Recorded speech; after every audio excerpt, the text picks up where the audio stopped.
conventions. Je me suis réveillé ce matin-là avec un sentiment que je n'avais pas ressenti depuis des années, l'espoir. Pas exactement de l'excitation, mais quelque chose de proche. Je ne m'intéresse généralement pas aux anniversaires, j'en ai passé trop à être enseveli sous des emails de travail ou à faire semblant d'apprécier des gâteaux à moitié brûlés. Mais celui-ci était différent. Mira en avait murmuré pendant des semaines. Ma femme, la même femme qui avait un jour oublié notre anniversaire de mariage, avait été étrangement affectueuse ces derniers temps. Elle m'avait même acheté un nouveau blazer le week-end dernier et avait dit « c'est pour ton grand jour ». Quand je lui ai demandé ce que cela signifiait, elle s'est contentée de sourire. « Attends, et tu verras. Mes parents étaient dans le coup aussi. Ma mère, Teresa, m'avait appelé 2 fois cette semaine-là, et Teresa n'appelle pas sans raison. Ne t'avise pas de faire des plans pour vendredi soir. Elle m'avait averti sur ce ton dramatique qui était le sien. Nous avons prévu quelque chose de très spécial. Mon père, Harold, le roi du sarcasme, avait même l'air sérieux quand il m'avait appelé la veille. Ne mange pas à midi demain. Crois-moi, cela seul suffisait à éveiller les soupçons. J'ai donc bloqué mon emploi du temps, vidé mon calendrier, et même refusé une invitation à dîner de Malik. L'un de mes plus vieux amis, c'est mon 45e. Lui ai-je dit, je pense que ma famille va enfin faire quelque chose pour une fois. Il m'a taquiné? Bien sûr. Les miracles arrivent. Hein? Vers 16 heures. Mira m'a envoyé un texto. Habille-toi bien? Tu vas adorer. J'ai souri à mon téléphone comme un écolier.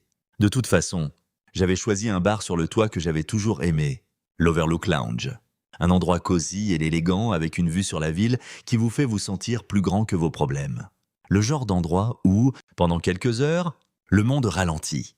Je suis arrivé en avance. Le personnel avait mon nom sur une liste de réservation, cabine privée. Vue d'angle, service de bouteille. Quelqu'un s'était donné à fond. L'hôtesse m'a conduit à une table magnifiquement dressée, avec des bougies, du champagne frais, des cartes nominatives. J'ai supposé que les invités étaient simplement en retard. Mon téléphone n'avait pas d'appel manqué. J'ai envoyé un texto à Mira. Ici. C'est incroyable. Pas de réponse. Je me suis assis et j'ai attendu. 30 minutes sont passées. J'ai ouvert le menu. Je ne voulais pas avoir l'air nerveux, mais le serveur pouvait voir que quelque chose clochait. « Souhaitez-vous commander en attendant ?» m'a-t-il demandé poliment. « Non, non, ça va. J'attends juste quelques personnes. » ai-je dit. 1 heure.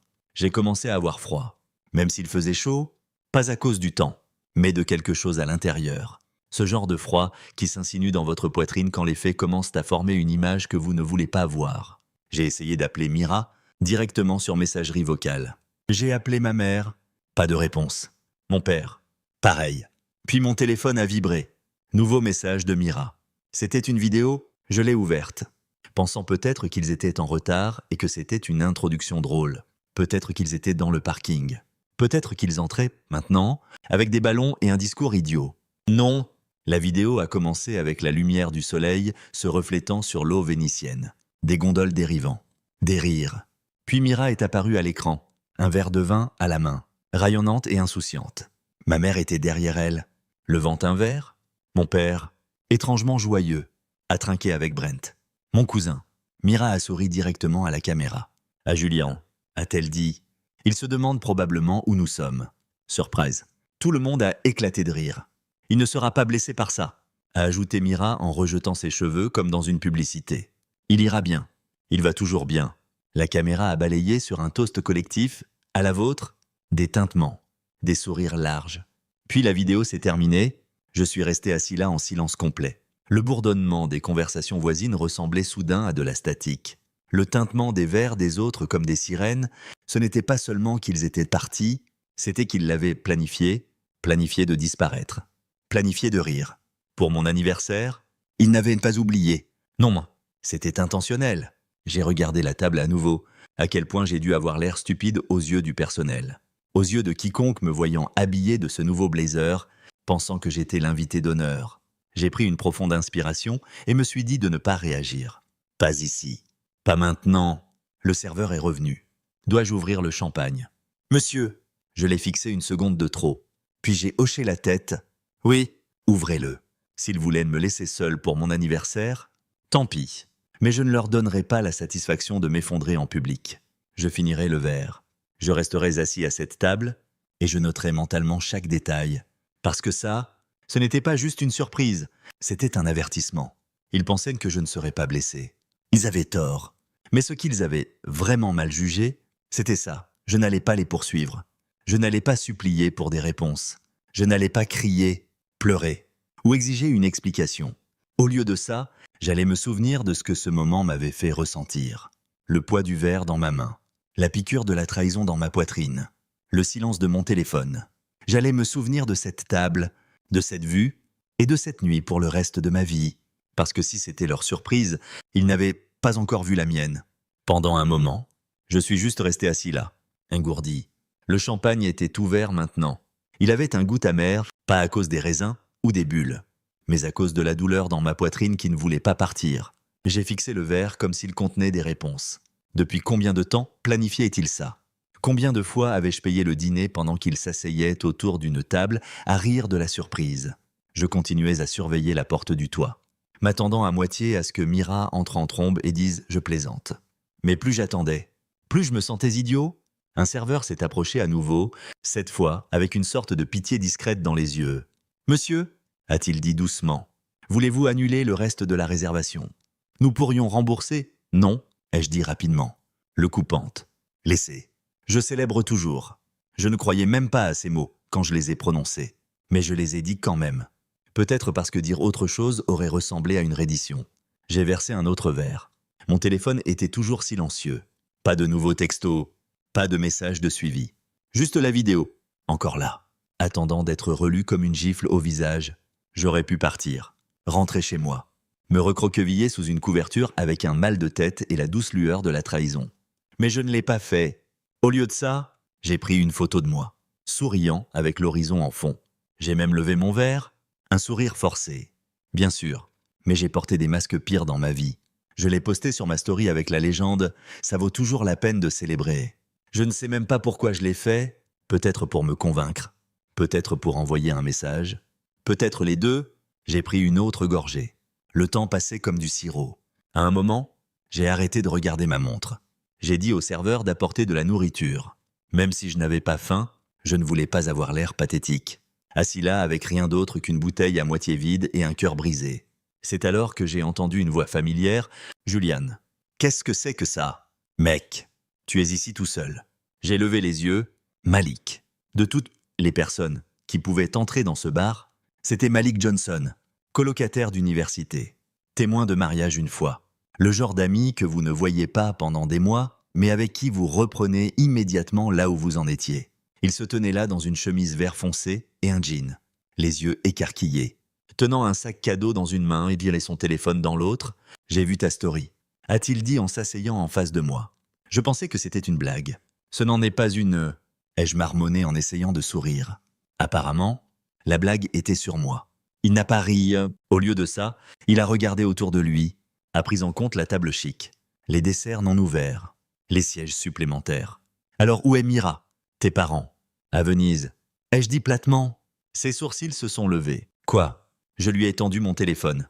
Il a regardé la vidéo en silence, sa bouche se tordant lentement en une ligne serrée. Quand ça s'est terminé, il a posé le téléphone et a dit « Ces gens sont complètement fous ». J'ai hoché la tête, mais n'ai pas parlé. Parce que qu'y avait-il à dire? Il s'est levé soudainement. « Tu ne vas pas passer cet anniversaire comme ça? Pas sous ma garde. Je connais quelques personnes dans l'immeuble, donne-moi 15 minutes. » J'ai voulu argumenter, lui dire que je ne voulais pas une fête de pitié, mais la vérité, c'est que je ne voulais pas être seul non plus. Alors j'ai juste hoché la tête, 15 minutes sont devenues 40. Et comme ça, ma table tranquille, imprégnée de honte, est devenue autre chose. Malik est revenu avec 3 amis, 2 femmes et un gars de son bureau. Ils étaient bruyants, drôles, et n'ont pas posé trop de questions. Ils ont acheté une autre bouteille. Ils ont dansé sur la musique d'un haut-parleur voisin. Une des femmes, Jasmine, a insisté pour prendre un selfie avec moi. « Tu as de superbes pommettes », a-t-elle dit. J'ai ri pour la première fois de la soirée, d'autres personnes se sont jointes. Malik a posté quelque chose sur son feed, fête d'anniversaire de dernière minute pour un vrai de vrai, et m'a tagué.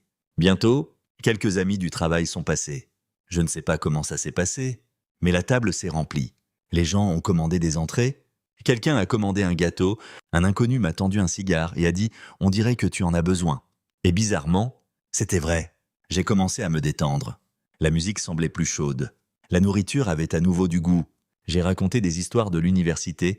Quelqu'un a porté un toast à la légende de l'anniversaire qui a survécu à l'abandon et l'a transformé en vibe. J'ai trinqué avec des gens dont je ne connaissais même pas les noms. Et quelque part, entre le troisième verre et l'assiette de dessert partagée, j'ai senti quelque chose changer.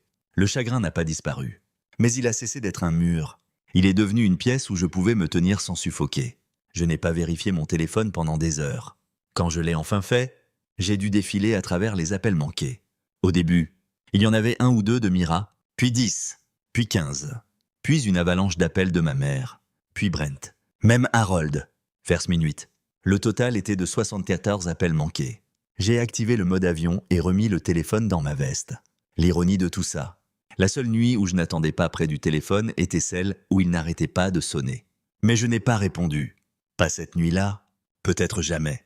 J'ai quitté le bar vers 2h du matin. Malik m'a accompagné jusqu'au trottoir, a passé un bras sur mon épaule. L'année prochaine, a-t-il dit. On fait ça exprès. Je te prendrai au mot. Il a hoché la tête, puis a ajouté. Il ne mérite pas ton silence. Mais il ne mérite sacrément pas ta voix non plus. Ça m'est resté... Quand je suis rentré chez moi, j'ai enlevé le blazer que Mira m'avait donné, je l'ai accroché au fond du placard, je me suis assis au bord du lit et j'ai regardé autour de la pièce, les photos encadrées de vacances. L'art qu'elle avait choisi, les bougies que j'avais toujours détestées, ça ne ressemblait plus à ma maison. Je me suis allongé sur le lit, chaussures encore aux pieds, et j'ai fixé le plafond. Pour la première fois depuis longtemps, je ne me sentais pas comme un mari, ni comme un fils, ni comme un portefeuille. Je me sentais comme un homme. Et dans le silence de ce moment, j'ai pris une décision, pas pour me venger, pas pour contre-attaquer, mais pour avancer, avec clarté, avec silence, avec puissance. Parce que s'ils pensaient que cette vidéo serait le dernier mot sur qui j'étais, ils oubliaient quelque chose d'important. Je suis toujours là, et je ne fais que commencer. C'est étrange, n'est-ce pas? Comment les signes étaient tous là, brillants comme la lumière du jour. Mais vous ne les voyez clairement que quand vous arrêtez de faire semblant de ne pas les voir. Après cette nuit sur le toit, j'ai commencé à regarder en arrière, pas seulement à l'anniversaire, pas seulement à la vidéo, mais à tout ce qui avait mené à ça, et une fois que j'ai commencé à retracer la chronologie, l'image s'est formée rapidement.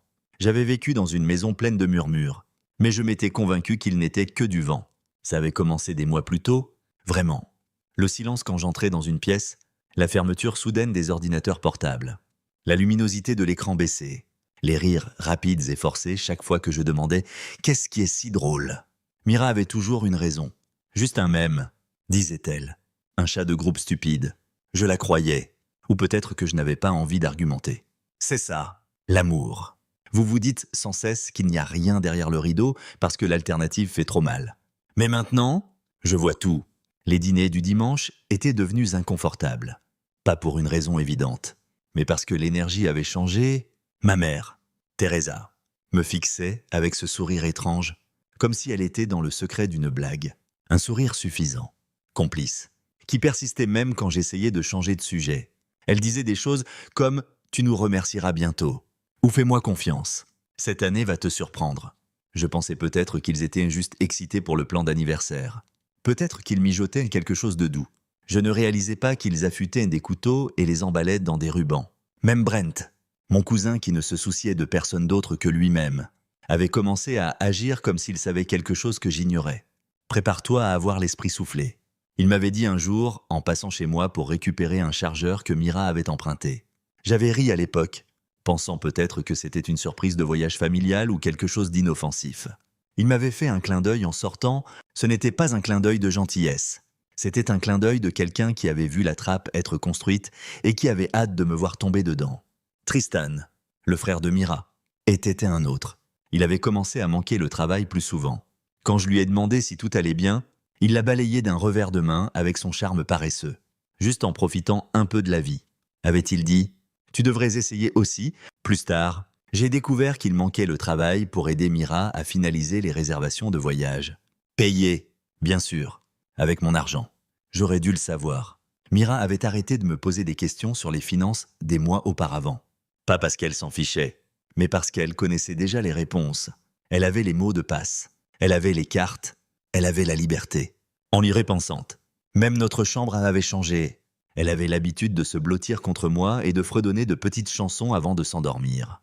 Quelque part, au cours de la dernière année, ça s'était arrêté. Je n'avais même pas remarqué quand, une nuit, j'ai levé les yeux et réalisé que je ne l'avais pas touché depuis des semaines. Peut-être plus longtemps. La chaleur avait disparu. Elle avait commencé à dormir tournée de l'autre côté, toujours avec son téléphone près de la poitrine comme un journal intime plein de péchés. Je me souviens d'avoir tendu la main une fois, touchant doucement son dos. Elle s'était déplacée en avant, loin de ma main. Longue journée, avait-elle dit. C'était tout. Il y a cette chose qui se produit quand quelqu'un arrête lentement de vous aimer. Ce n'est pas une explosion. C'est de l'érosion, un doux effritement quotidien de l'affection, de la connexion. Vous ne l'entendez pas. Vous ne le sentez pas au début. Mais un jour, vous réalisez qu'il y a un trou là où quelque chose se trouvait auparavant. Une présence, un battement de cœur, une âme. Après le désastre de l'anniversaire, j'ai commencé à me déplacer dans ma propre maison comme un étranger. Mira n'était pas encore rentrée, mais son énergie était toujours là. L'odeur de son parfum sur l'oreiller du canapé, sa brosse à cheveux à moitié utilisée sur le lavabo, son peignoir accroché derrière la porte. J'entrais dans des pièces et m'attendais encore à entendre sa voix. Mais il n'y avait rien, juste mes propres pas. Et puis sont venus les emails. J'ai commencé à vérifier notre ordinateur de bureau partagé, celui du salon. Elle s'était trop habituée, n'avait pas effacé l'historique du navigateur, n'avait pas fermé ses comptes. C'est là que j'ai vu ça. L'itinéraire de voyage. Des vols réservés 3 semaines avant mon anniversaire. Des réservations d'hôtels à Florence. Des emails de chats de groupe avec des sujets comme Opération surprise fantôme. Des photos de scans de passeport. Pas le mien. Bien sûr, juste le sien. Ceux de mes parents. De Brent et de Tristan. Tout le groupe. Chacun d'eux savait planifier, accepter. Et aucun d'eux n'avait pensé à m'envoyer un message correct. Juste cette vidéo stupide. Je me souviens d'être assis à ce bureau, fixant l'écran. Le cœur battant comme s'il essayait de se frayer un chemin dehors. Ma main n'a plané au-dessus de la souris pendant longtemps. Mon pouce n'arrêtait pas de frotter contre le bord de la table. Ce tic nerveux que j'ai quand j'essaie d'avaler la rage. Je n'ai pas pleuré, pas parce que je ne voulais pas, mais parce que je n'avais plus rien, pas de larmes. Juste ce vide sec et douloureux. Il y avait aussi un fil de discussion de Mira à ma mère. « Mira, penses-tu qu'il se mettra en colère ?»« Teresa, il ne se met pas en colère. Il devient silencieux. Puis il passe à autre chose. Fais-moi confiance. Celui-là m'a fait craquer. Ça a fait claquer quelque chose. C'est là que j'ai réalisé qui j'étais devenu pour eux. Pas un mari, pas un fils, juste un corps. Une source d'argent. Un personnage de fond. Silencieux, sûr, prévisible. Facile à rire de lui, facile à utiliser. Il pensait que j'étais faible parce que je ne criais pas, parce que je ne jetais pas de choses ou ne claquais pas de porte, parce que je faisais la paix. Restez calme. Payez les factures. Ne fouinez pas. Il confondait la grâce avec la passivité. La dignité avec la faiblesse. Mais ce qu'il ne réalisait pas, c'est que le silence, le vrai silence, peut être l'arme la plus tranchante du monde. Surtout quand il appartient à un homme qui voit tout et ne dit rien. Jusqu'à ce qu'il soit trop tard, cette nuit-là, je n'ai pas dormi dans la chambre. J'ai dormi sur le canapé, pas parce que j'avais été chassé, mais parce que je ne pouvais plus respirer dans cette pièce. Son fantôme était partout. Le rire qui ne m'incluait plus, les secrets racontés sous les couvertures. Les mensonges murmurés à travers les murs. J'ai fixé le plafond, mes yeux traçant l'ombre des pales du ventilateur, tour après tour. L'air semblait trop immobile, comme si toute la maison retenait son souffle. J'ai pensé à faire une valise, à partir, à disparaître comme il l'avait fait, mais ensuite j'ai pensé, non, laissez-les rentrer et me trouver encore ici. Laissez-les entrer dans cette maison en s'attendant au même fantôme. Et trouver un homme qu'ils n'avaient jamais vu venir. Le lendemain, après avoir trouvé ces emails, je me suis assis à la table de la cuisine avec mon application bancaire ouverte, défilant à travers des mois de transactions comme si je passais en revue une scène de crime. Et peut-être que c'était le cas, parce que ce que j'ai vu n'a pas seulement confirmé mes soupçons, ça les a traînés à la lumière du jour et les a gravés dans ma mémoire. J'avais financé ma propre trahison. Discrètement, volontairement, stupidement. D'abord, il y avait un débit de main 200 $ pour une agence de planification que Mira avait insisté pour dire que c'était pour ma célébration d'anniversaire. Je me souviens qu'elle avait dit que ce serait quelque chose de petit mais élégant. Juste assez pour te rappeler à quel point tu es aimé. Ce qu'elle n'avait pas dit, c'est que l'agence se spécialisait dans les retraites internationales. Cette même agence avait aussi réservé des forfaits de voyage pour Florence et Venise, selon leur site web. J'ai fixé le débit et j'ai ri. Un rire amer, silencieux qui a résonné dans la cuisine. Puis il y avait les vols. 2 ensembles de billets pour Rome et Florence le même jour. réservé à des semaines d'intervalle sous le compte voyage familial. Ce compte avait toujours été à mon nom. Toujours. Ça avait commencé quand j'avais commencé à gérer les finances, après que mon père avait pris sa retraite anticipée. Mes parents avaient du mal à s'organiser. Et je pensais que j'aidais, chaque fois que je payais leurs factures, réservais leur vol. Ou couvrais une des dettes universitaires de Brent. Ils agissaient avec gratitude. Ils disaient des choses comme « Julien, on ne sait pas comment on survivrait sans toi ». Maintenant, je connaissais la vérité. Ils pouvaient survivre sans moi, sans problème. Ils ne pouvaient simplement pas m'exploiter sans mon aide. Pour un 860 $. C'est combien avait été dépensé au cours des 10 derniers jours. Vol, hôtel, une dégustation de vin en Toscane. Et tout était là en noir et blanc. Pas caché, pas masqué. Juste assis en évidence comme une gifle au visage. Mira n'avait jamais demandé la permission. Ma mère n'avait jamais dit un mot. Brent, bien sûr, ne m'avait jamais remercié. Il n'avait même pas envoyé de texto. Pourquoi l'aurait-il fait? J'étais juste le portefeuille. La machine. Le gars silencieux dans le coin dont l'argent résolvait les problèmes de tout le monde.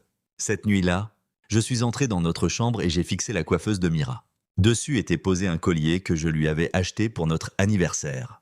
Un délicat bijou en or qu'elle avait admiré en magasin mais qu'elle n'avait pas porté une seule fois depuis. Je l'ai pris, l'ai tourné dans mes doigts et pendant un moment, j'ai imaginé le lui rendre en disant « Tiens, c'est la dernière chose que tu auras jamais de moi. » Mais je ne l'ai pas fait. Pas encore. Au lieu de ça, j'ai ouvert son tiroir et sorti le petit dossier bleu où elle gardait nos fichiers financiers communs. J'ai feuilleté les reçus, les relevés, les notes gribouillées. Il y en avait un de 3 mois auparavant. Un forfait spa pour 2. Mira avait dit qu'elle y était étalée avec une amie nommée Alina. Mais maintenant, je savais mieux. Il n'y avait pas d'Alina. Il n'y en avait jamais eu.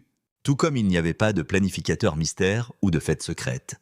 Ce n'était pas seulement les dépenses. C'était la façon dont ils s'attendaient tous à ce que je ne remarque rien. Comme si j'étais trop terne, trop distrait, trop indulgent. Mira avait l'habitude de plaisanter en disant que j'avais l'âme d'un comptable. Organisée, prudente, détachée.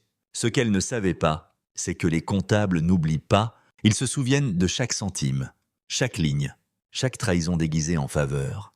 Je me suis assis dans le salon, le bourdonnement du réfrigérateur était le seul bruit. J'ai pensé à toutes les choses que j'avais payées au fil des ans. La voiture de Mira, l'acompte pour l'appartement de Brent, la croisière de luxe que mes parents avaient faite l'été dernier. J'avais justifié tout ça comme de la famille, comme de l'amour, comme du soutien. Mais c'est le piège, n'est-ce pas? Les gens qui vous blessent le plus sont toujours ceux qui vous disent qu'ils ont besoin de vous. J'ai vérifié à nouveau les logs de la carte de crédit. Là, c'était un autre achat que Mira avait fait 5 jours avant leur départ, une boutique à Florence. Un acompte. Elle n'avait même pas encore quitté le pays, mais avait déjà payé pour une robe qu'elle prévoyait de récupérer sur place. Je me suis adossé à la chaise et ai laissé l'air sortir lentement de mes poumons. Ce n'était pas de la négligence, c'était de la confiance. Elle savait que je ne le questionnerais pas. Elle savait que je ne l'arrêterais pas. C'est ce qui faisait le plus mal. J'ai ouvert le navigateur à nouveau, cherché la boutique. Il y avait une photo du magasin, niché dans une ruelle pavée, brillant de lumière chaude et romantique. Dans la vitrine, un mannequin portait une robe en soie, bleu doux avec des broderies dorées. Mira m'avait décrit cette robe exacte une fois, des mois auparavant, quand nous regardions un vieux film italien. Elle avait murmuré « Si nous allons un jour à Florence, c'est ce que je porterai ». Je me souviens d'avoir dit « Nous devrions y aller un jour ». Mais elle y était allée sans moi, avait porté le rêve sans moi, avait vécu la vie que nous avions prévue sans moi. Et pire, elle avait utilisé mes mains pour la payer. Cette nuit-là, je me suis assis dans la salle de bain, fixant mon reflet. Je n'ai pas pleuré, je n'ai pas crié, je me suis juste regardé, longtemps et intensément. Mes yeux étaient fatigués, mon visage tiré, ma bouche abaissée, même au repos. Mais sous toute cette fatigue, j'ai vu quelque chose de nouveau, de la résolution. J'ai réalisé quelque chose que personne ne m'avait jamais dit en grandissant. Parfois l'amour vous aveugle, pas parce qu'il est brillant, mais parce qu'il est silencieux, parce qu'il vous apprend à endurer au lieu de questionner, à donner au lieu de protéger. Mais j'en avais fini d'endurer, fini de donner sans être vu. Ils m'avaient effacé de leur célébration. Alors maintenant, je les effacerai de ma générosité. Le lendemain matin, j'ai appelé l'agent de voyage listé sur la facture de l'agence de planification. Je me suis présenté, donné mon nom, et posé une simple question. Cela a-t-il été débité sur mon compte? La femme à l'autre bout a hésité. Oui, a-t-elle dit, réservé sous Julian Cross. Y a-t-il un problème? Pas de problème, ai-je dit calmement. Juste une confirmation. Merci. Puis j'ai ouvert mon ordinateur portable et me suis connecté à chaque compte. Banque, crédit, épargne, voyage. J'ai commencé à changer les mots de passe, à verrouiller les cartes, à annuler les utilisateurs supplémentaires. Une par un, discrètement, chirurgicalement. Comme enlever des sangsues de votre peau en faisant attention à ne pas laisser la tête enterrée.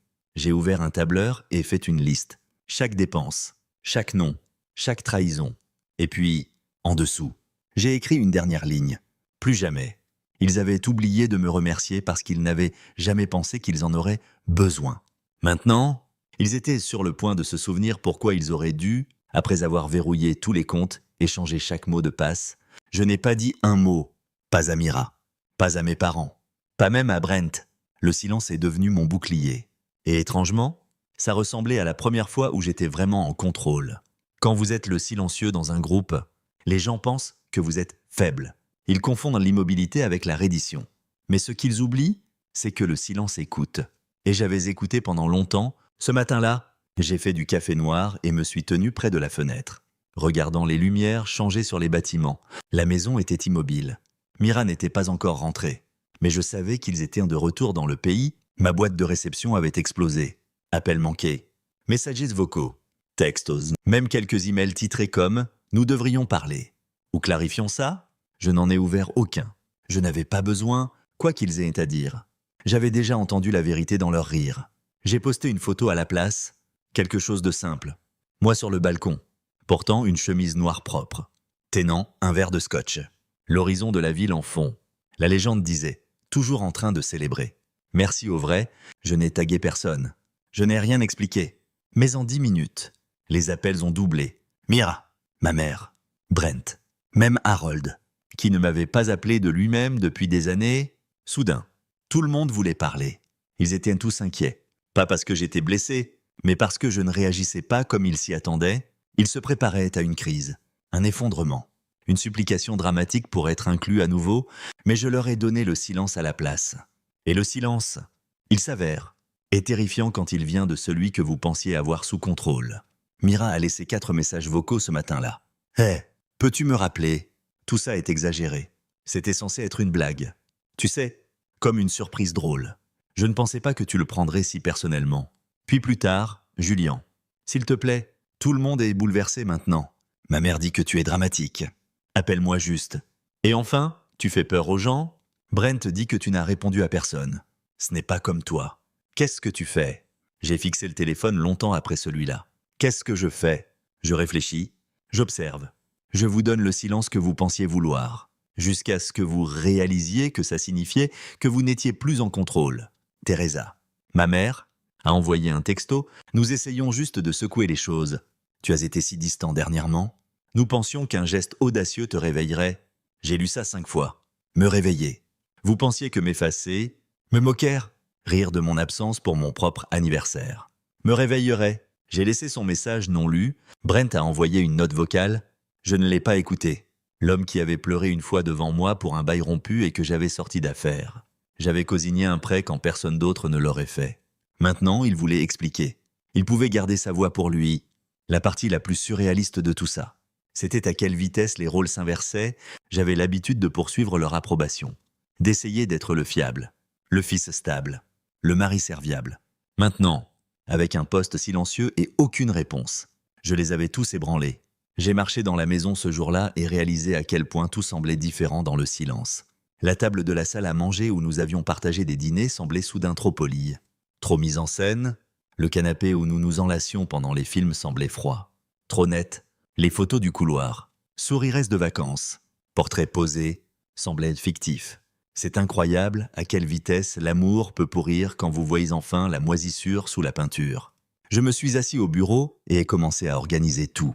Documents légaux, relevés de comptes, mots de passe. J'ai fait des copies, les ai mises dans un dossier séparé et les verrouillées. Je ne faisais pas que nettoyer la maison. Je dégageais de l'espace pour la clarté, pour le changement. Ce soir-là, j'ai reçu un texto de Malik. Malik, je viens de voir ton post. Fier de toi. Mec, fais-moi signe si tu as besoin de quoi que ce soit. C'était tout, simple, propre, réel. J'ai répondu avec un pouce levé et n'ai pas senti le besoin d'expliquer. Il savait. Certains amis n'ont pas besoin de contexte. Ils comprennent juste la température du silence. Vers devant Retrandos, Mira a appelé à nouveau. Je n'ai pas répondu. Elle a laissé un autre message vocal. Julian, je viens d'atterrir. Je rentre à la maison. S'il te plaît, ne rends pas ça laide. Ça m'a fait rire à voix haute. C'était moi qui rendais ça laide. J'ai versé un autre scotch et me suis assis dans le salon. J'ai laissé les lumières éteintes.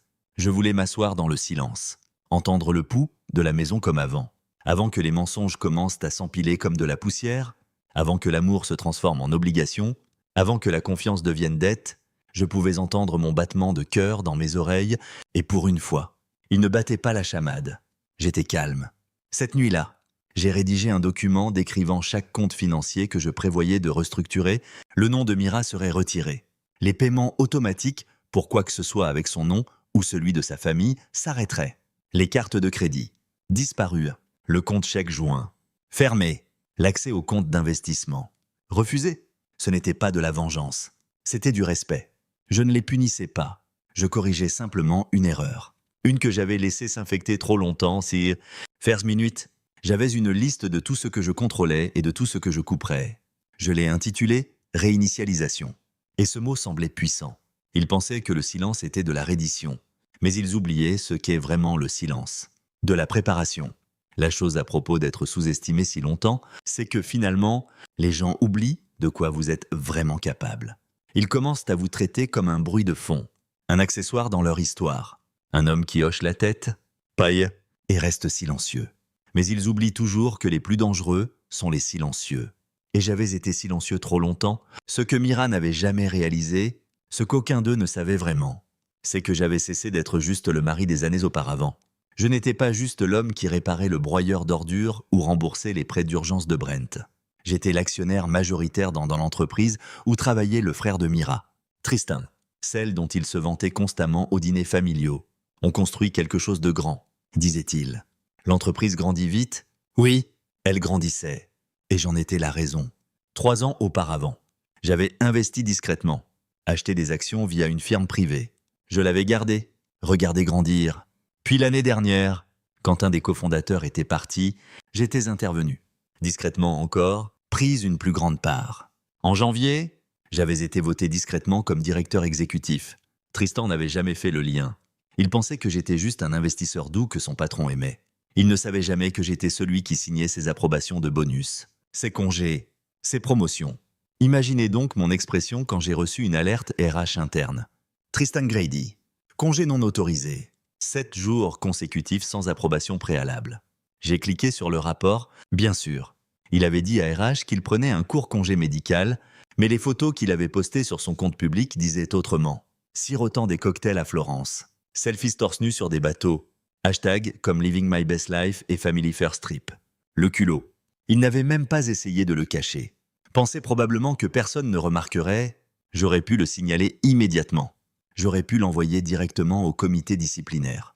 Mais je ne l'ai pas fait. Pas encore. J'ai sauvegardé le rapport. L'ai imprimé et l'ai placé dans un dossier. Ce dossier contenait déjà les relevés des charges récentes de Mira, les gels de comptes joints et une liste croissante de tout ce que j'avais découvert depuis cette nuit d'anniversaire. Je n'étais pas prêt à frapper. Je voulais qu'ils se sentent en sécurité encore un peu. Je suis allé au bureau le lendemain. Je me suis assis dans le coin de l'étage exécutif, dans le bureau au mur de verre que personne ne pensait m'appartenir. J'ai salué tout le monde poliment. N'ai pas mentionné le nom de Tristan une fois. L'ai laissé croire que tout allait bien. L'ai laissé au monde entier penser que j'étais juste un mari fatigué oublié pour son anniversaire. Les ai laissés tous siroter des espressos et faire semblant que rien ne se défaisait sous eux. Je ne faisais pas que retirer mon argent. Je reclamais ma présence. Vous voyez, j'avais construit plus que de la richesse. J'avais construit de la portée, des contacts, de l'influence. Le genre que Mira ne pensait pas que j'avais parce que je n'en parlais pas au dîner. Pendant qu'elle exhibait des sacs de designers et des stories Instagram curés, je construisais des partenariats silencieux et des équités. Pendant qu'elle riait avec ses amis de à quel point j'étais ennuyeux, j'étais assis en face de décideurs qui faisaient tourner en rond son style de vie flashy. L'un d'eux, Raymond, était au conseil avec moi. Un gars plus âgé, aiguisé. Il m'a pris à part dans l'ascenseur et a demandé « Alors, j'entends que tes beaux-parents font un peu de splash outre-mer. » J'ai haussé les sourcils. C'est le cas. Disons juste que certains oublient qui signent leur chèque. a-t-il répondu en me tapotant l'épaule. Je n'ai pas répondu. Je n'avais pas à le faire. À l'heure du déjeuner, j'avais soumis une motion discrète pour geler tous les bonus en attente dans la division de Tristan. RH s'en occuperait, discrète, respectueuse, mais ferme. Il recevrait un appel dans 2 jours. Une enquête formelle. Rien de flashy. Juste assez pour qu'il sente le sol bouger sous ses pieds. Ce soir-là, je suis rentré chez moi pour trouver Mira dans la cuisine. Elle était rentrée tôt, habillée de cette robe en soie bleu ciel, celle qu'elle avait dit rêver d'acheter si elle allait un jour à Florence. Elle la portait comme un trophée, comme un symbole. Je l'ai regardée là, remuant des pattes comme si rien ne s'était passé. Elle a souri par-dessus son épaule. Je pensais qu'on pourrait manger et parler. Je n'ai rien dit. J'ai juste posé ma mallette et suis passé devant elle vers le salon. Elle m'a suivi, essuyant ses mains sur un torchon. « Juliane, je sais que tu es en colère, mais c'était censé être amusant. Tu as été si distant dernièrement, et je pensais que peut-être un reset aiderait. Je me suis tourné pour lui faire face. Calme, Claire, tu as planifié des vacances, et m'a laissé en dehors. Ce n'était pas comme ça, a-t-elle dit rapidement. C'était spontané. Non, ai-je dit, c'était organisé. Tu as utilisé mes comptes. Tu as utilisé mon nom. Tu as fait des réservations à l'avance. Tu as menti. Son sourire s'est effacé. Elle s'est redressée. Alors quoi maintenant? Tu vas me punir. J'ai incliné la tête. Non, je vais me libérer de toi. Elle a cligné des yeux, prise au dépourvu. Qu'est-ce que ça veut dire? Ça veut dire, ai-je dit lentement, que je ne me donne plus à des gens qui me voient comme un portefeuille ou un personnage de fond, ou quelqu'un qui ne se met pas en colère. Elle a croisé les bras. Ne sois pas dramatique. J'ai souri alors, un petit sourire fatigué. Tu m'as appelé dramatique après avoir volé mon anniversaire et l'avoir appelé une surprise. Elle a essayé à nouveau. Julien, tu fais de ça quelque chose de plus grand que nécessaire. Dis-moi juste ce que tu veux. Je peux arranger ça. Non, ai-je dit fermement. Tu ne peux pas, parce que ce n'est pas cassé. C'est exposé. Son visage a changé alors. La peur s'est insinuée. Elle savait que quelque chose avait changé. J'ai pris le dossier que j'avais placé sur la table plus tôt. Tristan va entendre de RH bientôt. Juste un avertissement. Dis-lui de se préparer. Ses yeux se sont écarquillés. Tu ne ferais pas ça. Je l'ai déjà fait. Elle a avancé d'un pas. Julien, s'il te plaît, c'est mon frère. Et tu es ma femme. Ai-je répondu. Du moins, tu l'étais. Je l'ai laissé là. Je n'ai pas crié. Je n'ai pas pleuré. Je n'avais pas besoin... Parce que la chose la plus puissante que j'avais apprise était ça. Je n'avais pas besoin d'élever la voix pour élever ma valeur. 3 jours après la vidéo, 3 jours après le dîner sur le toit, passer seul, 3 jours après avoir gelé les comptes, documenté chaque trahison et être devenu complètement silencieux. C'est alors qu'ils sont rentrés. Je venais juste de rentrer du bureau, ma veste encore sur moi, clés en main, quand j'ai entendu des voix dans le couloir, rires, pas familiers, le bruit de valises roulant, les talons hauts de Mira claquant sur le sol comme si rien ne s'était passé. Mon cœur n'a pas accéléré. Je n'ai pas paniqué. Je suis juste resté au centre du salon et ai attendu. La porte s'est ouverte comme toujours. Mira est entrée en premier, poussant la porte avec sa hanche, lunettes de soleil encore sur le visage, un sac de shopping bouclé autour de son poignet. Derrière elle, Teresa, tenant une petite boîte de pâtisserie de cette boulangerie surévaluée qu'elle adorait. Puis est venu mon père, Harold, portant le même polo beige et l'expression suffisante qu'il portait toujours après un voyage. Brent traînait derrière avec son demi-sourire habituel. Comme s'il était la star d'un film jouant dans sa tête, ils sont tous entrés comme si rien n'allait mal. Comme si je n'avais pas regardé une vidéo d'eux riant de moi depuis l'autre côté de l'océan. Mira a été la première à parler. « Juliane, bien, tu es à la maison. » Elle s'est approchée et a essayé de m'embrasser sur la joue. J'ai fait un petit pas en arrière. Elle a cligné des yeux mais n'a rien dit. Teresa a posé la boîte de boulangerie sur la table comme si c'était une offrande de paix. « Nous avons apporté des cannolis », a-t-elle dit, comme si un dessert pouvait réparer la trahison. Harold a ri et m'a tapé sur l'épaule. « Ne sois pas vexé. Fils, c'était juste un voyage ludique. » Je les ai regardés un par un. Mes yeux ne brûlaient pas. Mes mains ne tremblaient pas. J'étais trop au-delà du choc pour être émotif maintenant. J'étais dans cet endroit au-delà de la douleur, où la clarté élève, où la vérité frappe si fort qu'elle chasse le sentiment et le remplace par un but. « Julia, » a dit Mira à nouveau, sa voix plus douce cette fois. Nous voulions te surprendre. Nous pensions que ce serait drôle. Tu sais, de retourner le script. Te montrer que tu n'as pas toujours besoin de tout planifier. Elle a souri comme si elle m'offrait un cadeau. Nous avons même enregistré une vidéo. Tu l'as vue? N'est-ce pas? J'ai hoché la tête. Je l'ai vu. Teresa a parlé ensuite. Tu as toujours été si fermé. Alors nous pensions que peut-être un geste audacieux passerait. Nous ne pensions pas que ça te blesserait. Tu n'es pas sensible. Harold est intervenu. Ne faisons pas de ça une montagne. C'était un week-end. Un petit voyage. Nous sommes de retour maintenant. N'est-ce pas? Je n'ai pas bougé. Vous m'avez laissé seul pour mon anniversaire. Ai-je dit doucement. Vous avez menti. Vous en avez ri. Vous avez utilisé mon argent pour le faire. Brent s'est agité maladroitement. Allez, mec, ne rends pas ça bizarre. Je me suis tourné vers Mira. Depuis combien de temps l'avez-vous planifié? Elle a hésité. Quelques semaines. 3 mois. Ai-je dit en levant mon téléphone? J'ai vu les confirmations de voyage, les emails, les réservations. Son visage s'est effondré. Teresa semblait mal à l'aise maintenant. Tu as fouillé dans ses affaires? A-t-elle demandé? Comme si c'était le crime. Je gérais les comptes. Ai-je dit? Tous. La seule raison pour laquelle vous avez volé à Venise en classe affaires, c'est parce que je l'ai payé. Vous n'avez même pas essayé de le cacher. Harold Harrisonnet, tu agis comme une victime. Non mais, ai-je dit, en avançant d'un pas, j'agis comme quelqu'un qui s'est enfin réveillé. Ils se sont tus. Mira a avancé à nouveau, posant doucement le sac de shopping sur la table. Julien, s'il te plaît, tu fais exploser tout ça? Nous sommes ta famille. Non. Ai-je dit à nouveau, vous êtes des gens à qui j'ai donné trop de moi-même. Et vous en avez profité. Tous. Teresa s'est assise lentement, main jointe sur ses genoux. Tu es émotif? Non. Ai-je dit? Voix stable. Je suis clair. J'ai pris le dossier que j'avais placé sur le comptoir ce matin-là, à l'intérieur. Des impressions. Fermeture de compte. Carte est suspendue. Avis de légaux. Je l'ai glissé sur la table. Qu'est-ce que c'est? A demandé Mira en le prenant. Votre accès à nos comptes est révoqué. Et j'ai dit, toutes. Vous aurez besoin de votre propre carte. Votre propre plan. Votre propre argent. Sa bouche s'est ouverte. Mais rien n'en est sorti. Brent a attrapé une des pages. Qu'est-ce que c'est à propos de Tristan? Il a pris un congé non autorisé au travail. Ai-je dit? La politique de l'entreprise exige des conséquences. Et puisque je supervise maintenant les décisions exécutives, il est suspendu en attente d'examen. La mâchoire de Teresa est tombée. Tu ne ferais pas ça. Je l'ai déjà fait. Harold s'est levé. Tu te fais des ennemis dans ta propre maison. Non. Ai-je dit? Vous êtes dans ma maison. Et vous m'avez traité comme un étranger pendant des années. La voix de Mira s'est brisée. Juliane, qu'est-ce que tu dis? Je dis que vous m'avez effacé du seul jour qui comptait. Vous étiez là, en vidéo, et avez dit que je ne serais pas blessé, que j'irais bien, comme si j'étais juste de la décoration.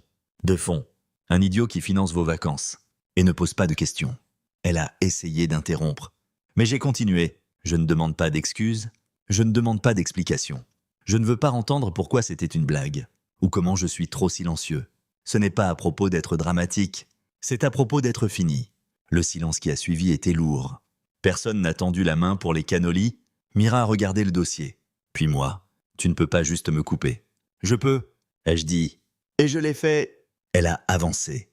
Plus bas maintenant, voix suppliante. Julien, nous sommes ensemble depuis 10 ans. Je sais exactement combien de temps. Ai-je dit, chaque jour, chaque dollar, chaque mensonge. Teresa s'est levée. Tu tournes le dos à ta famille.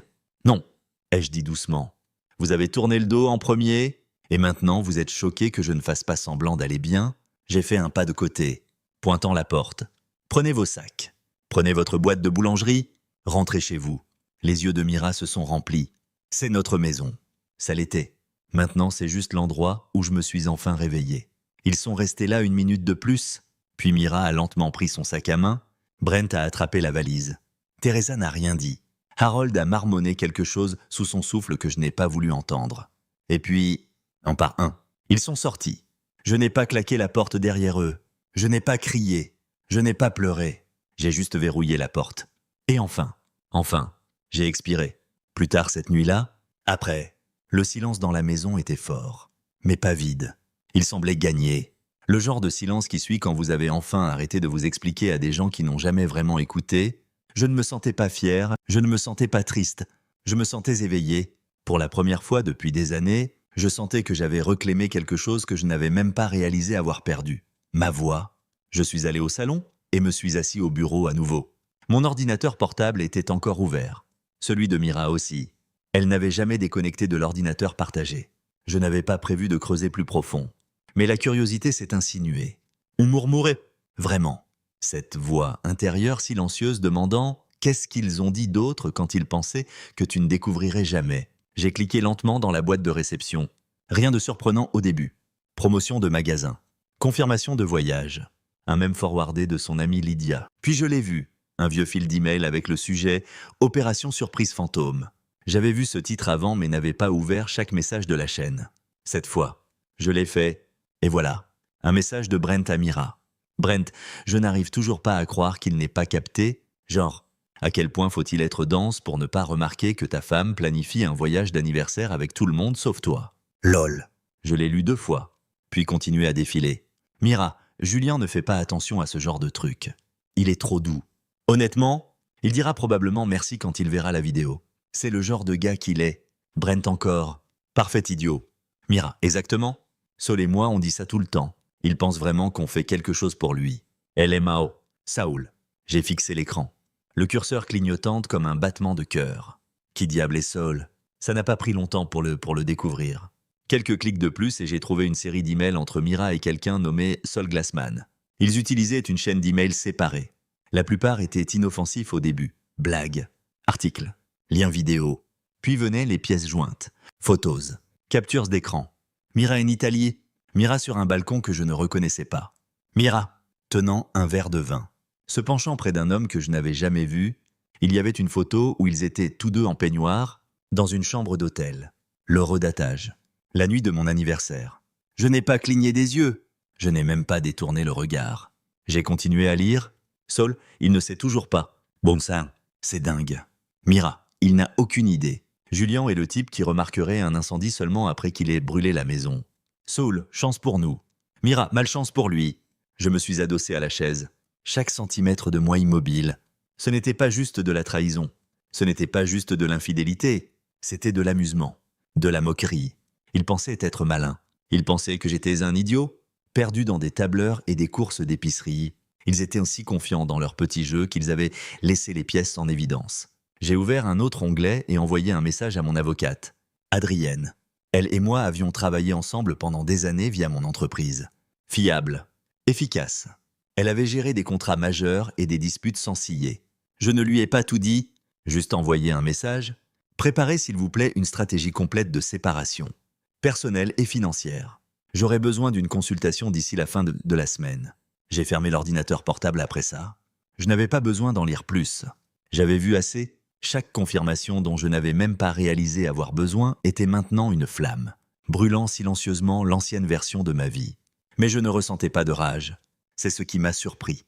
Je pensais que je serais furieux. Je pensais que je briserais quelque chose. Mais au lieu de ça, j'ai ressenti quelque chose d'autre entièrement. Du soulagement. Du soulagement de ne pas l'avoir imaginé. Que la tension dans notre maison n'avait pas été de la paranoïa. Que je n'étais pas fou de me sentir comme un étranger dans ma propre vie. La pire partie de la trahison n'est pas l'acte lui-même. C'est le gaslighting. La façon dont ils vous font vous sentir coupable de poser des questions, de remarquer, de vous soucier. Et une fois que vous apprenez la vérité, tout ce poids tombe comme une vieille armure. Le lendemain matin, je me suis levé tôt et ai préparé du café. J'ai mis de la musique, fort et doux, et ouvert les fenêtres pour laisser entrer le soleil. Mira n'était pas rentrée. J'imaginais qu'elle restait chez sa mère ou peut-être même chez Sol. Je m'en fichais. J'ai désactivé le suivi de localisation partagée. Supprimé l'accès de sauvegarde à tous les comptes. Envoyé les papiers pour fermer le profil d'investissement joint. Bloqué son numéro. Je n'avais pas besoin de lui crier dessus. Je n'avais pas besoin de la confronter. Le silence disait tout ce que j'avais besoin de dire. Plus tard cet après-midi, je suis allé à la banque et ai rencontré mon conseiller privé. Nous avons transféré la moitié des fonds liquides dans un nouveau compte à mon nom seul. J'ai réécrit mon testament. J'ai signé un gel temporaire sur toute demande de retrait du vieux fonds fiduciaire auquel Mira avait un accès partiel. J'ai même mis à jour les détails des bénéficiaires. Tout passait maintenant par une fondation que j'avais discrètement mise en place au nom de ma grand-mère. Je n'ai dit à personne. Pas même à Malik.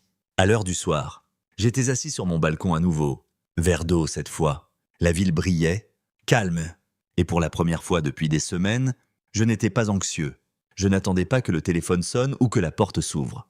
J'étais juste immobile, présent. Vers 19h45, j'ai reçu un appel d'un numéro inconnu. Je l'ai laissé aller sur messagerie. 1 minute plus tard, un texto est arrivé. « Mira, tu as gelé le compte fiduciaire. »« Juliane, qu'est-ce que tu fais ? Tu ruines tout.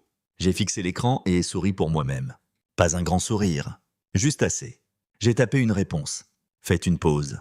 Puis l'ai supprimée. Au lieu de ça, j'ai répondu avec 2 mots. Plus maintenant. Un autre appel. Je l'ai ignoré. Puis ma mère. Puis Brent. Les messages continuèrent d'arriver. Tous frénétiques. Paniqués. Confus.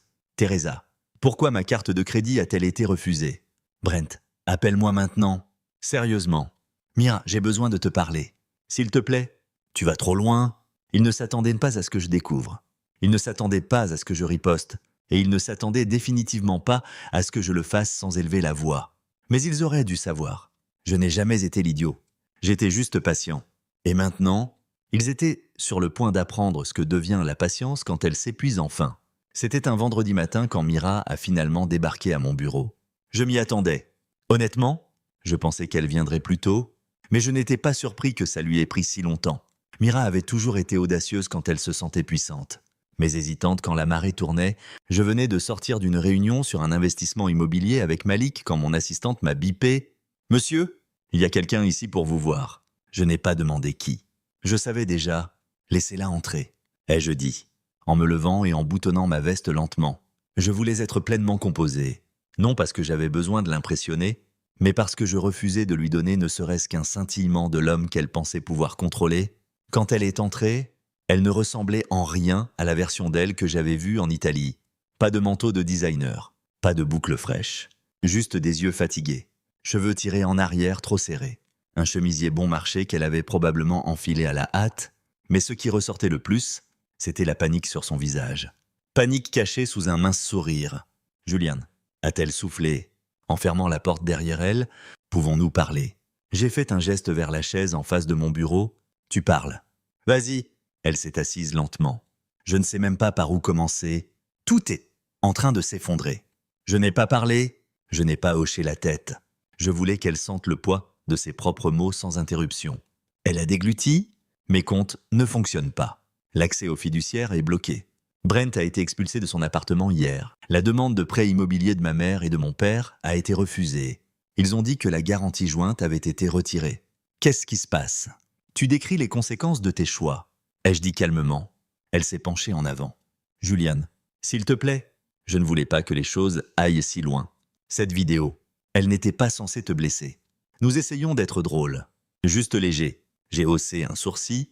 Tu as dit que je ne serais pas blessé par ça. Tu as dit que j'étais doux, que je ne ferais rien, que je ne remarquerais même pas. Son visage s'est tordu. Tu as lu mes emails. J'ai lu ce qui était laissé en évidence. Ai-je dit, tu n'as rien caché. Tu as juste supposé que je ne regarderais pas. Elle a expiré Sharply. D'accord. Oui, j'ai dit des choses que je n'aurais pas dû, mais ça ne veut pas dire que tu devrais ruiner nos vies. Je n'ai pas ruiné ta vie. Ai-je répondu? J'ai arrêté de financer celle que tu as construite sur la mienne. Elle avait l'air d'avoir été giflée. Julien, nous sommes mariés. Ça ne signifie rien pour toi. Je me suis penché en avant.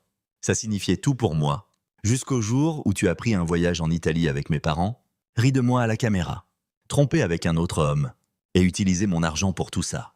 Tu ne peux pas parler de signification maintenant. Elle s'est tue, puis plus doucement, presque désespérée. Elle a dit, dis-moi ce que je peux faire. Dis-le-moi juste, je l'arrangerai. Je ferai n'importe quoi. Je me suis levé et ai marché vers la fenêtre. Main dans les poches, tu sais ce qui fait le plus mal. Ai-je dit sans me retourner? Ce n'est pas que tu aies oublié mon anniversaire. C'est que tu t'en es souvenu et as quand même choisi de me faire sentir invisible. Ce n'est pas de l'oubli, c'est de la cruauté. Elle a reniflé derrière moi. Je ne pensais pas que tu t'en soucierais autant. Je me suis tourné lentement. C'est le problème. Mira, tu n'as jamais pensé que je m'en soucierais. Tu n'as jamais pensé que je remarquerais. Tu n'as jamais pensé que je partirais.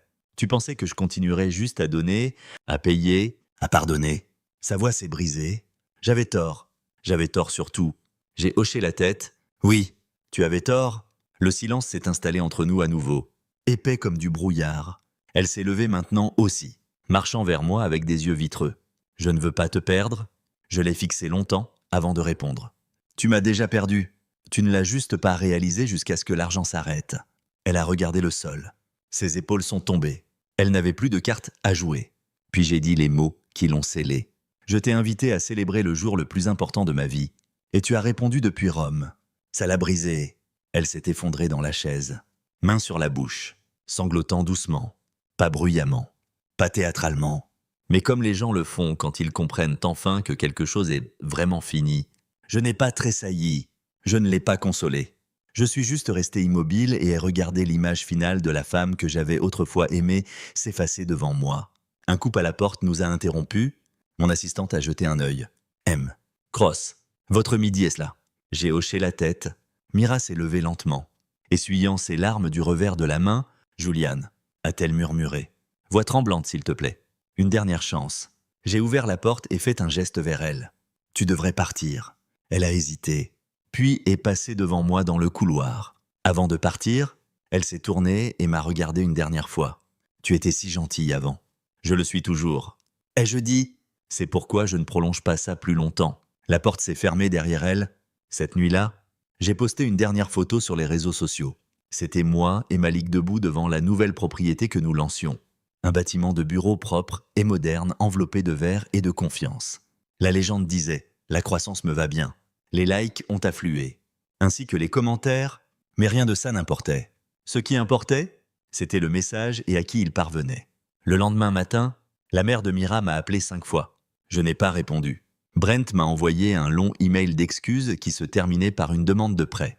Je l'ai archivé sans le lire. Teresa a envoyé un texto. Nous ne réalisions pas à quel point tu étais sérieux. Je l'ai supprimé. Je n'étais pas dur. J'étais honnête. Ils avaient oublié mon anniversaire. Alors maintenant, je les oublierai. Pas avec rage, pas avec vengeance. Mais avec la seule chose qu'ils n'attendaient pas, la paix. 6 mois plus tard, je vis dans une ville où personne ne m'appelle plus le silencieux. Personne ne me salue avec un sourire qui cache de la pitié. Personne ne s'attend à ce que je paie leurs notes pendant qu'ils rient derrière mon dos. J'ai échangé l'ancienne maison, l'ancienne vie, et tout ce qui y était attaché pour quelque chose de plus propre. Quelque chose à moi. Je me réveille maintenant dans la paix, et je ne veux pas dire le silence. Je veux dire la paix, le genre qui s'installe dans votre poitrine comme un battement de cœur régulier, pas une bombe à retardement. J'ai déménagé de la maison 2 mois après que Mira a quitté mon bureau. L'ai vendue à un jeune couple qui souriait comme s'il n'avait pas encore appris à quel point les gens peuvent être cruels. J'ai emballé mes affaires une boîte à la fois, lentement, avec intention. J'ai laissé derrière le mobilier que Mira avait choisi, les peintures que sa mère aimait, même le tapis que Teresa avait un jour appelé de bon goût pour quelqu'un d'aussi silencieux. Je n'en voulais rien. J'ai pris mes livres, quelques vêtements, et le vieux piano de ma grand-mère. C'était assez. J'ai acheté un loft dans une ville plus petite au bord de l'eau. Plafonds hautes, murs propres, grandes fenêtres, voisines silencieux. Le genre d'endroit où vous pouvez entendre vos propres pensées et en avoir envie. Malik a aidé pour le déménagement. Il est même venu avec une boîte à outils et une bouteille de bourbon. « C'est qui tu as toujours été ?» a-t-il dit en marchant dans l'espace vide. « Tu avais juste besoin que le bruit s'arrête pour l'entendre. » Il avait raison. J'ai commencé un nouveau projet. Quelque chose de petit, quelque chose de personnel. Une fondation au nom de ma grand-mère. Elle était la seule personne qui m'ait vraiment vu.